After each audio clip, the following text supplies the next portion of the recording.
কাটা কাপড় বান্ধবী সব গেছে। দুয়ারে দ্বারে গাছ পড়ছে, ঘর দিয়ে বেরোতে পারতেছি না।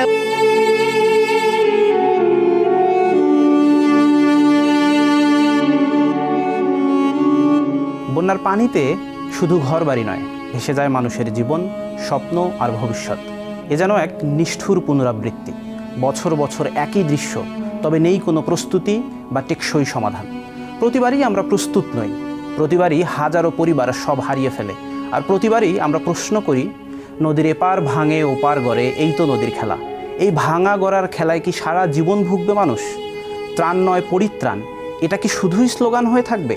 প্রযুক্তি, পরিকল্পনা আর রাজনৈতিক সদিচ্ছার যুগে কেন এখনও নদী তীরবর্তী মানুষের চোখে বর্ষা আসলেই ঘুম নেই?